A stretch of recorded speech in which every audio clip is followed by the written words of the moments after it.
Hey there, physics pals. Paul Lake here with another physics problem solved. This is the channel where I solve the physics homework problems provided to me by my tutoring clients. Take a look at the video description for a way to get in contact with me if you would benefit from a private physics tutor. My rates are reasonable and I'm pretty good. And anyway, if you find this video helpful, please give it a thumbs up and maybe subscribe if you're a new physics student. And I got lots of other videos there, or a teacher. And in fact, this problem that I'm making here is going to be part of a homework set where so check the video description for a link to a Google Doc that will have other problems similar to this. And it even has a lecture on it, so that explains things clearly. So if you've got a professor that doesn't explain things all that clearly, or you want a different kind of explanation, check it out. So anyway, let's get started. This is a beginner problem. This is like you've just started physics. And so these are the kinds of problems you'll be solving. And here we're going to determine the average and the instantaneous velocities from a position versus time graph, which is shown right here. Okay, so we have a position versus time graph, and it's for a moving object is shown below. What is the average velocity between the time interval t equals 1.5 seconds to 4.0 seconds? And B, determine the instantaneous velocity of the object at 2 seconds by calculating the slope of the tangent line shown in the graph.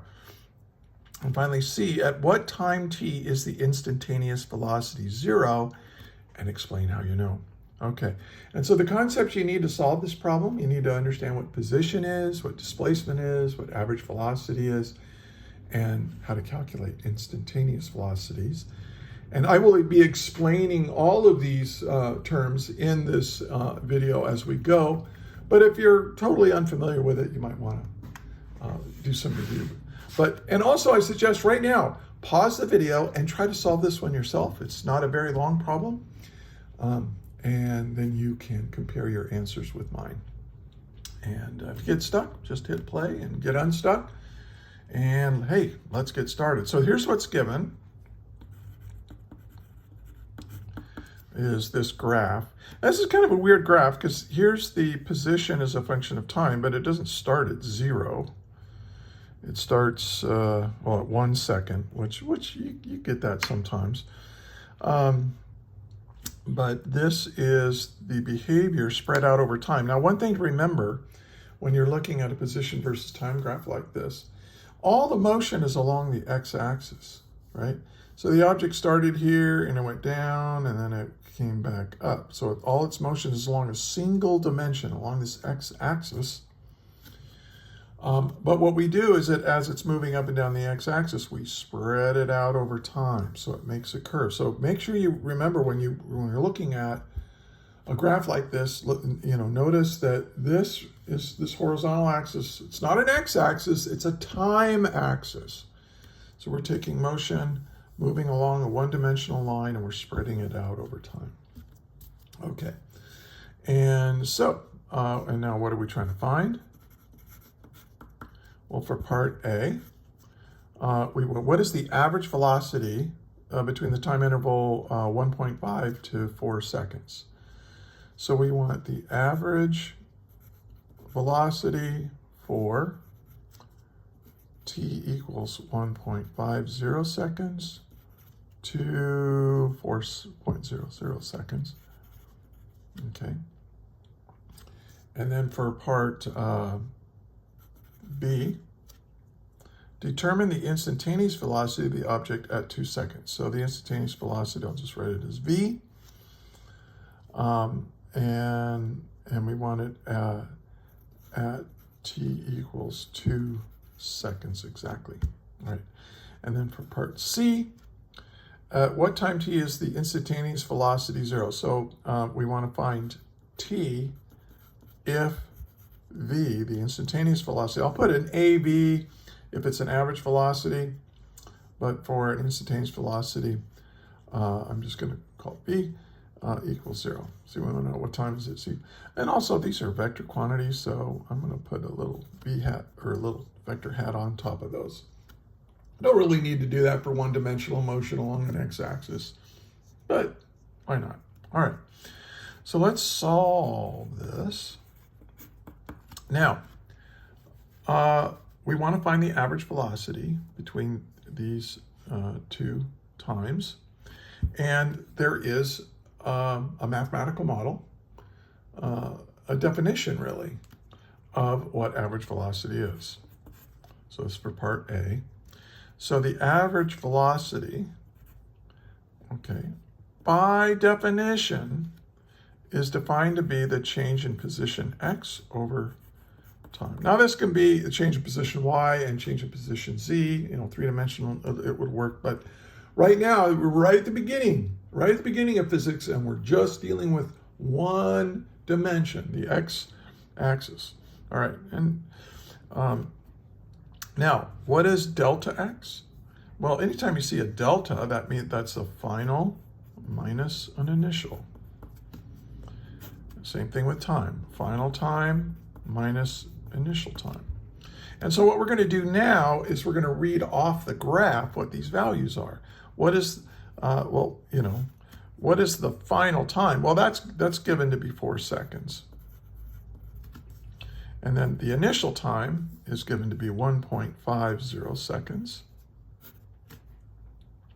Now, what about the final position? Well, that's the position at the final time, right?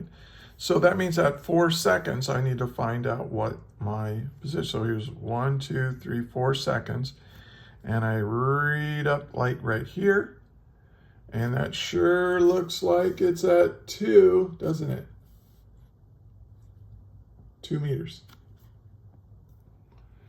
And you want to read off that graph as accurately as you can, but really, I'm going to put 2.0 meters because I really, from reading off that graph, am I going to know it to the nearest centimeter or millimeter? No, I think 2 significant figures for this is about right.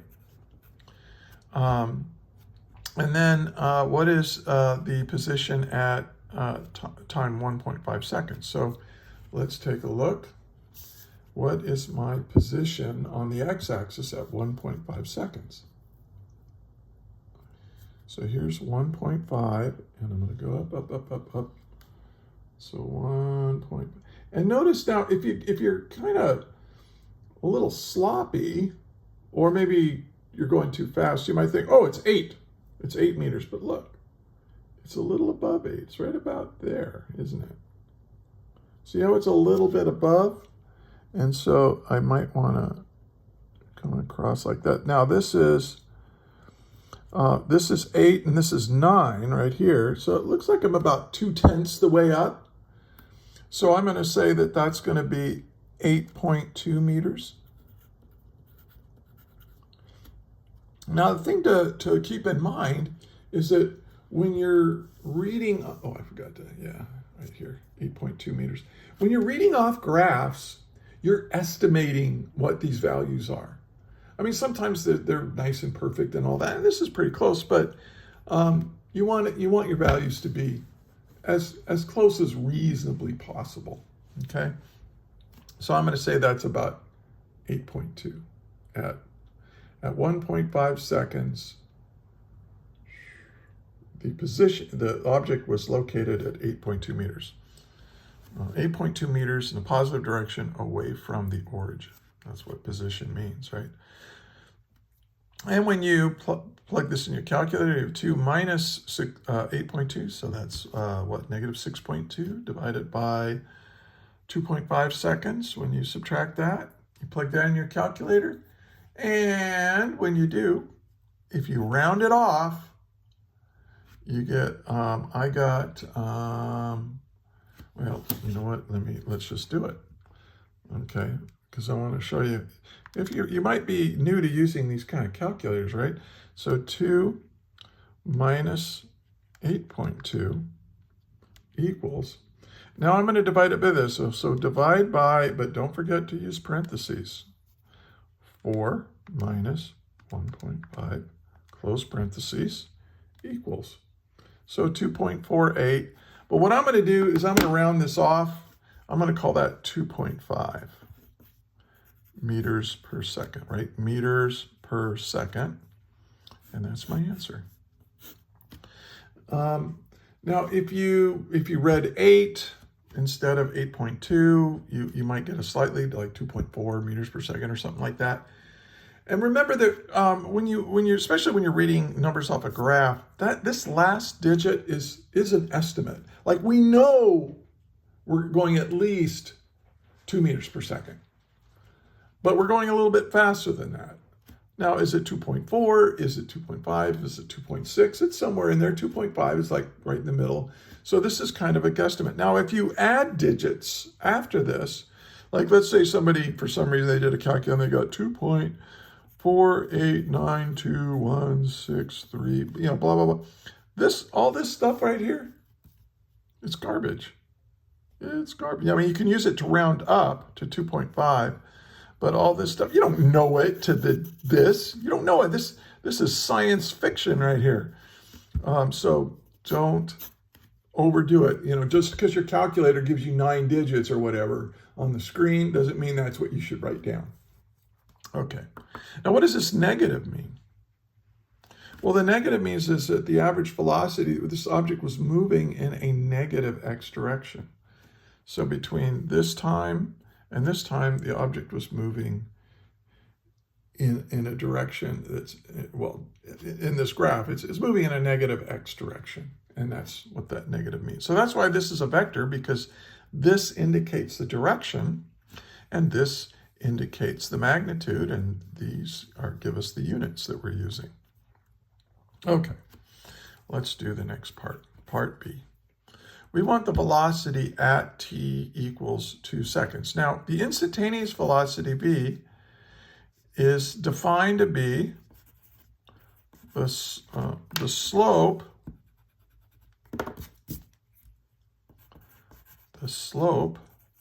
of a line tangent to the graph. Now, happily, for this problem, they give us the tangent line, So at t equals 2 seconds, they've given this line, and if you, let's blow this up again. If you look at 2 seconds, you look right here. Look, it's just touching the graph here at 2 seconds. And so they drew this. Now, if in some problems, you'll have to draw that tangent line yourself using a ruler or something like that. So, and we may work a problem like that later on in some of my other videos. But anyway, so we need to figure out the slope of the tangent line. So v equals delta x over delta t. Now that's a slope, right? The rise over the run of this line, this straight line. Notice it has the same kind of definition as an average velocity, doesn't it? But you're not calculating an average velocity. You're calculating the slope of a tangent line. So it's different, because the values I'm going to pick for our delta x and our delta t are not on the curve. They are, in fact, I'm just going to make this easy. I'm going to use, if I have a tangent line, I try to separate the 2 points I use to calculate the slope as far apart as possible. And you just get sometimes you get a more accurate calculation. That looks like it's at 3.5. That's my final time. I'll make that 3.5 seconds. And I'll make my initial time 0. Why not? Let's make it easy. Make it easy. Okay, now at 3.5 seconds, that's when my final position happened, or well, my final x value for the slope of this tangent line, and that's going to be 0. Right? And then now at 0 seconds, what is the value of x for that tangent line? Well, let's blow it up. And a lot of people might look at this and go, oh, it's 13. But it's not 13, it's a little bit more than 13. And I'm going to say that looks like about 13. Well, here's 13, here's 14. So I don't know, maybe 13.2. 13.2 meters. So that's what I'm going to use. And by the way, if you were a student in my physics class, and I was a physics teacher for 32 years, and you use 13.1 or 13.3, I'd probably give you full credit, because you're reading it off a graph and there's a little bit of estimation involved there. But if you just gave me minus 13, I might take a half a point off or something like that. So you got to read the graph a little bit more carefully than that. So anyway, plug this into a calculator and you will get negative 3.8 meters per second. So what does this answer mean? It means that at 2 seconds, not at 3.5 seconds, not at 0 seconds, but at 2 seconds, right? Because that's where we drew the tangent line from. At 2 seconds, this object is moving 3.8 meters per second in a negative x direction, which is faster, right, than the average velocity for this time interval. That's okay. Perfectly fine doing that. So hopefully this makes sense. All right, now let's do part C. The time if v equals 0.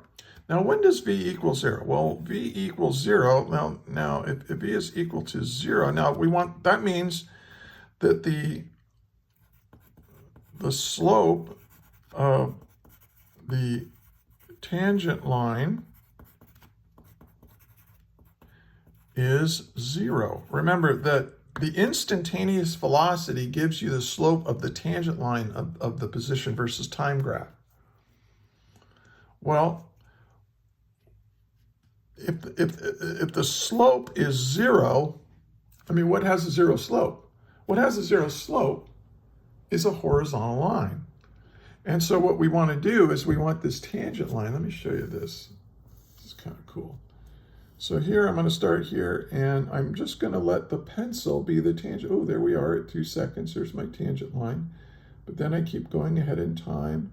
And now, oh, look, the slope is changing pretty fast now. And look, right here at the bottom, at this minimum value, see the slope is 0? Because if I draw the tangent line like right here, notice that my delta x over delta t for a tangent line, this delta x over, if this is 0 over whatever time interval, it doesn't really matter. The delta x is 0, and so delta x is 0 for a horizontal line. No matter what times I pick from here to here, like this would be 2 minus 2 or whatever. So when does that happen? That happens right here. T equals 4 seconds. So at 4 seconds, we can see that the tangent line is horizontal. A horizontal line has a 0 slope. The slope of the tangent line is the instantaneous velocity. And so our instantaneous velocity is 0. All right. Hey, if you found this helpful, please give it a like. That helps other students find it, helps me build my channel. Subscribe to my channel and share it with other students. And if you're a teacher, I've got resources that you can use, especially if you're a rookie physics teacher. I can help you. Give me a call. I'm not a I'm not a YouTube star. I'm just somebody who likes doing physics and likes teaching physics. So anyway, there we go. And if you have any questions about it, leave them in the comments. I pretty much respond to every comment. And I hope to see you again. Thank you for watching. May the net force be with you always. That is all.